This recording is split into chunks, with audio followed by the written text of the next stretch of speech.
రోజు ఈ ఒక్క గ్రామంలోనే ఈ తుగ్గలి గ్రామ సచివాలయం పరిధిలో ఉన్న 5200 జనాభా ఉన్న ఈ తుగ్గలి గ్రామ సచివాలయం పరిధిలోనే 1748 ఇళ్ళు ఉన్న ఈ తుగ్గలి గ్రామ సచివాలయం పరిధిలోనే 95% ఇళ్లకు బటన్ నొక్కడం, నేరుగా నా అక్క చెల్లెమ్మల కుటుంబాల ఖాతాల్లోకి డబ్బులు వెళ్ళిపోవడం. ఈ 58 నెలల్లో ఈ ఒక్క తుగ్గలి గ్రామానికి సంబంధించిన సచివాలయం పరిధిలో ఎంత ఇచ్చామో తెలుసా? కేవలం ఈ 58 నెలల కాలంలో 29,65,00,000 29,65,00,000 ఈ ఒక్క తుగ్గలి గ్రామ సచివాలయ పరిధిలో 5226 జనాభాకు 1748 ఇల్లున్న ఊరిలో 1666 ఇళ్లకు అక్షరాల ఈ 58 నెలల కాలంలో 29,65,00,000 రూపాయలు మీ బిడ్డ బటన్ నొక్కాడు. నేరుగా నా అక్క చెల్లెమ్మల కుటుంబాల చేతుల్లోకి డబ్బులు పోయాయి. ఆశ్చర్యంగా అనిపించడం లేదా ఈ నెంబర్లు చెప్తా ఉంటే? ఒకసారి గమనించినట్టయితే ఇదే విధంగా రాటన గ్రామానికి సంబంధించిన సచివాలయం పరిధి కూడా తీసుకుంటే అందులో కూడా 4888 జనాభా ఉన్నారు.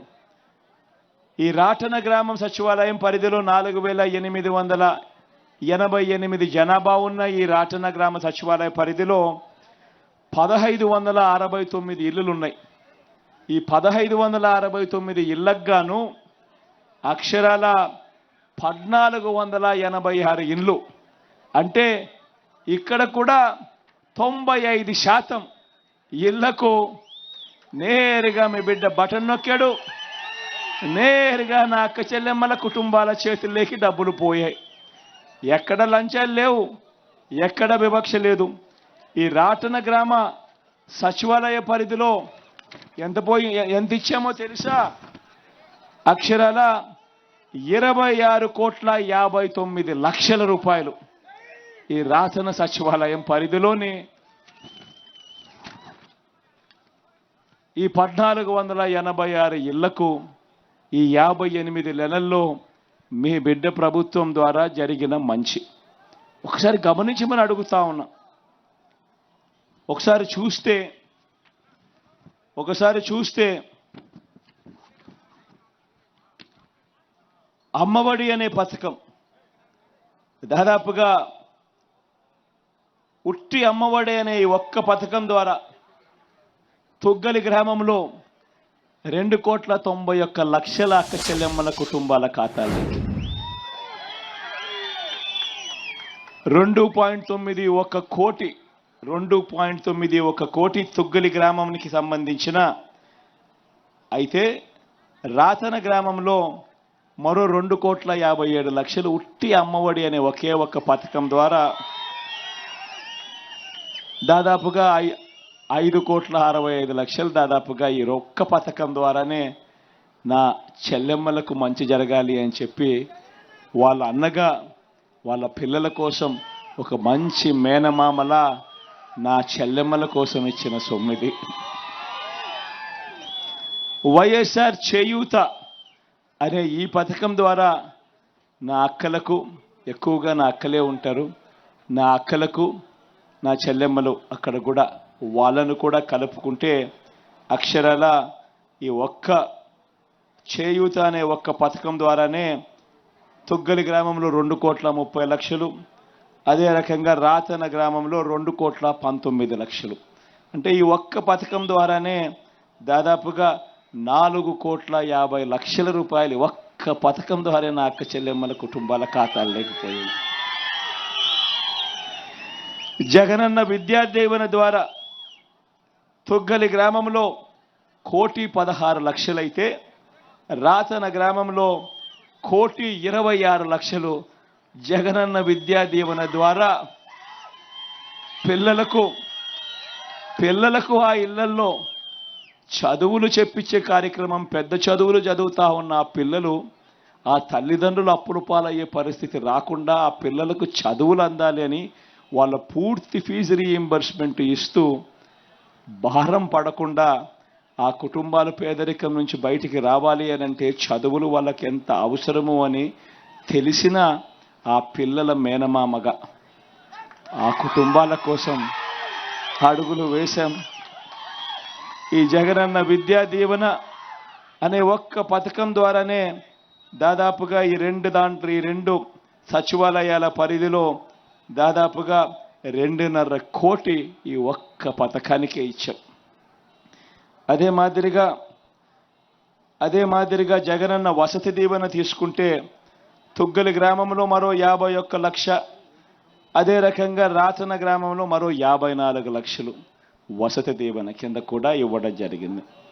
ఆసరా అనే పథకం తీసుకుంటే తుగ్గలి గ్రామంలో 1,95,00,000 అక్క చెల్లెమ్మలకు, పొదుపు సంఘాల్లో ఉన్న అక్క చెల్లెమ్మలు కుదేలైపోయిన పరిస్థితుల్లో మనం ప్రభుత్వం రాకమునుపు దాదాపుగా 18% non performing assets, outstanding లోన్స్గా ఉండే అక్క చెల్లెమ్మల బ్రతుకులు కుదేలైపోయిన పరిస్థితిలో ఆ అక్క చెల్లెమ్మలకు అండగా ఉంటూ ఆసరా అనే పథకం ద్వారా ఆదుకుంటూ తొగ్గలి గ్రామ పరిధిలో 1,95,00,000 నా అక్క చెల్లెమ్మలకు ఇచ్చాం.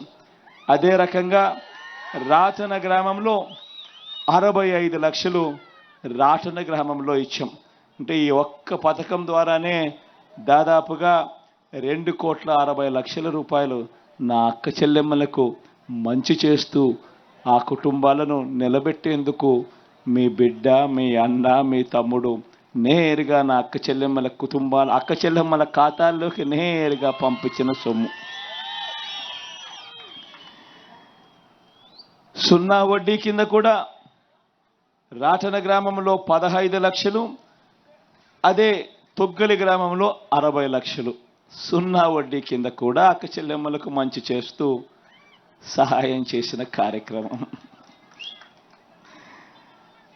ఇళ్లకు సంబంధించి కూడా గమనిస్తే ఇళ్లకు సంబంధించి కూడా దాదాపుగా 66 తొగ్గలి గ్రామంలోనూ, దాదాపుగా 122 రాతన గ్రామంలోనూ దాదాపుగా వీళ్ళకు కూడా మంచి జరిగాయి.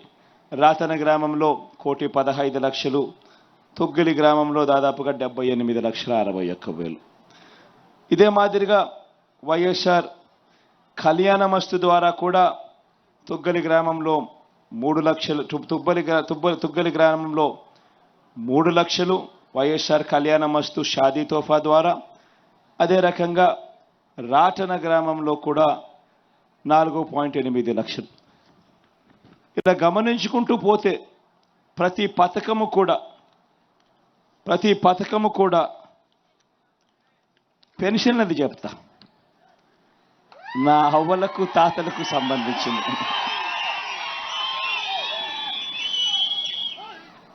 రాటన గ్రామంలో పెన్షన్లకు సంబంధించి ఈ ఒక్క రాటన గ్రామంలోనే ఈ 58 నెలల్లో 7,54,00,000 ఇచ్చాం.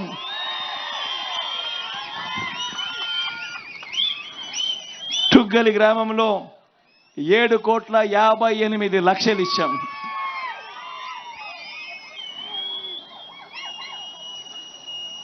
రైతులకు సంబంధించి కూడా చెప్తా.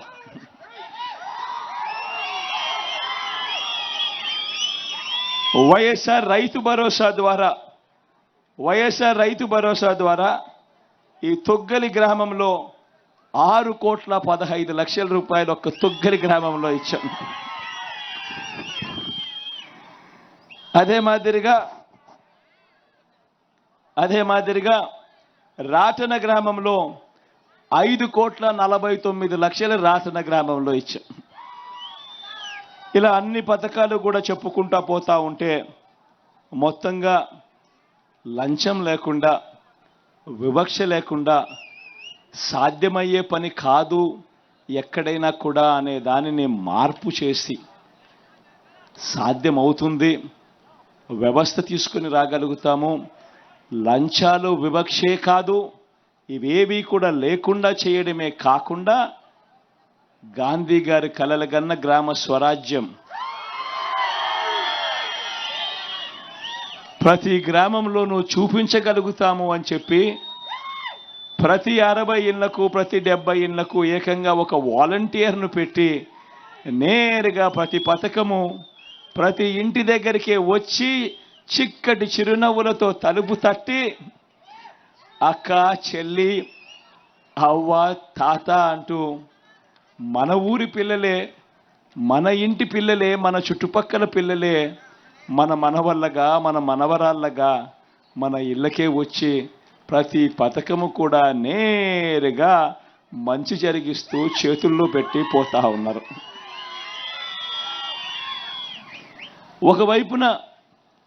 ఒకవైపున ఇవే కాదు, ఇంకా చెప్పుకుంటూ పోతా ఉంటే వైఎస్ఆర్ ఆరోగ్యశ్రీ. ఎందుకనంటే ఇది కూడా గతానికి భిన్నంగా ఈరోజు మార్పు జరుగుతూ ఉంది. ఆరోగ్యశ్రీలో ఒక తొగ్గలి గ్రామంలో మాత్రమే తీసుకుంటే వైఎస్ఆర్ ఆరోగ్యశ్రీ, వైఎస్ఆర్ ఆరోగ్య ఆసరా ఈ 2 పథకాల ద్వారానే దాదాపుగా 88 ఒక 10 లక్షలు 98 లక్షలు 1 కోటి రూపాయలు ఒక్క తొగ్గలి గ్రామంలోనే ఇక్కడ ఉన్న ఈ 1666 ఇళ్లకు మాత్రమే మంచి జరిగిస్తూ ఉచితంగా వైద్యం అందించిన పరిస్థితులు. అదే రకంగా రాతన గ్రామంలో కూడా చూస్తే కూడా ఇది కూడా దాదాపుగా 84 లక్షల రూపాయలు. నేను ఒకటే చెప్తా ఉన్నా, ఈరోజు ఒకసారి గమనించమని అడుగుతా ఉన్నా. వ్యవస్థలోకి ఎటువంటి మార్పులు వచ్చాయో ఆలోచన చేయమని అడుగుతా ఉన్నా. ఈ వ్యవస్థలు ఎంత అవసరమో, ఇది ముందుకు కొనసాగడానికి ఎంత అవసరమో కూడా ఆలోచన చేయమని అడుగుతా ఉన్నా. ఈరోజు మొట్టమొదటిసారిగా మన గ్రామంలోకి అడుగులు పెట్టిన వెంటనే 10 అడుగులు వేస్తే ఒక సచివాలయం కనిపిస్తుంది.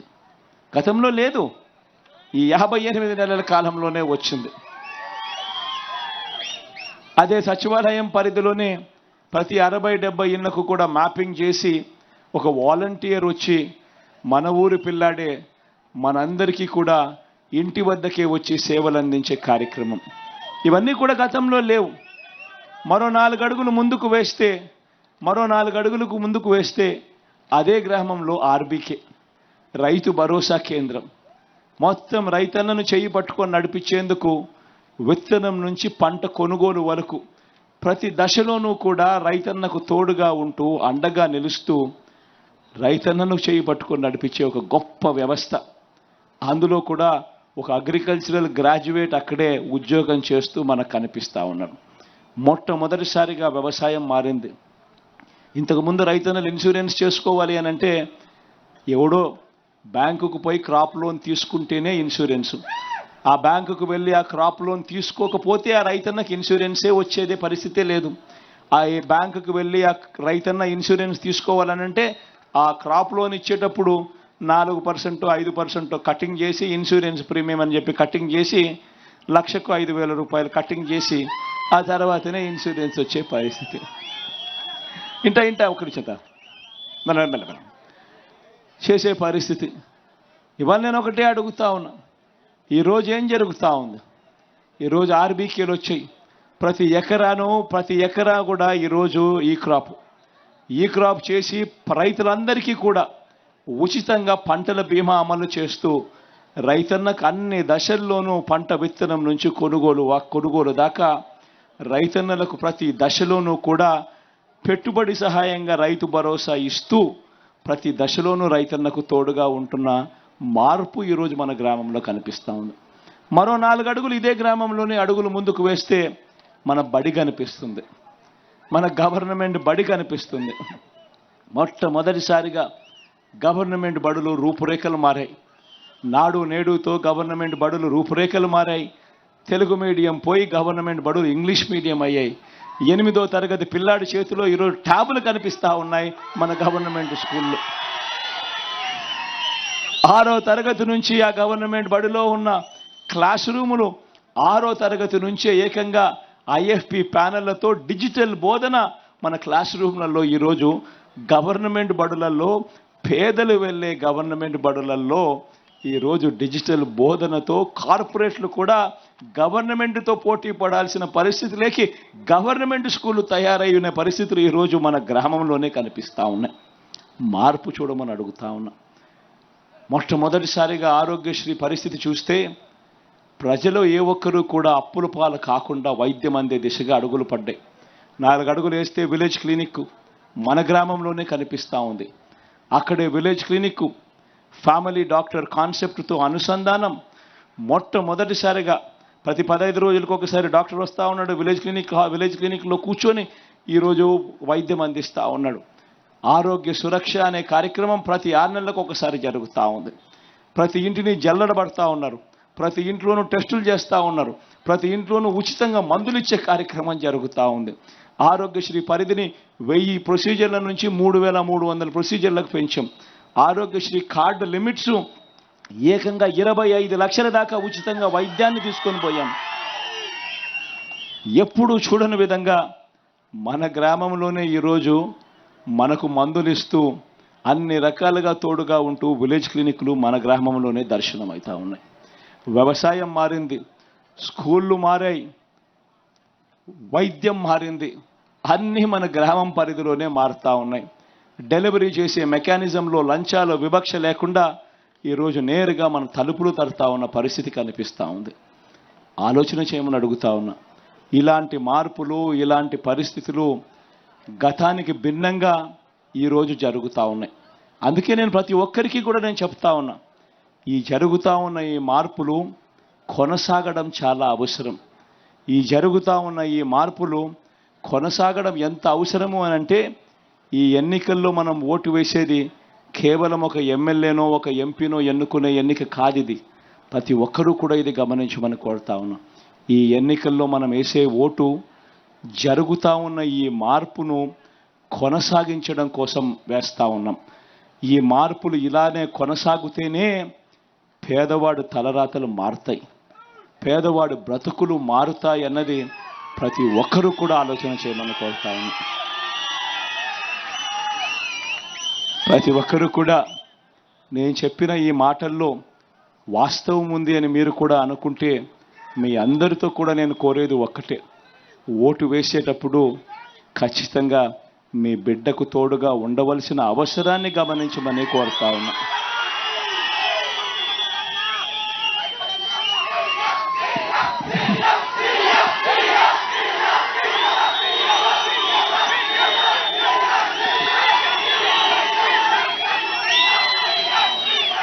ఇక జరుగుతూ ఉన్నాయి ఈ కార్యక్రమంలో ఎవరైనా మాట్లాడాలనుకునే వాళ్ళకు మైకు మీ దాకా మీకే ఇస్తా. మైకు మీరిచ్చే సూచనలు సలహాలు ఏవైనా ఉంటే తీసుకునేదానికి నేను సిద్ధంగానే ఉండా. మీరిచ్చే సలహాలు సూచనలు కూడా మరింత మెరుగ్గా ఏదైనా చేయడానికి ఉపయోగపడితే తప్పకుండా తీసుకునే దానికి సిద్ధంగా ఉండాలని తెలియజేస్తూ, మైక్ ఎవరైనా మాట్లాడాలనుకుంటే మాట్లాడచ్చు అని మైక్ ఇస్తున్నా.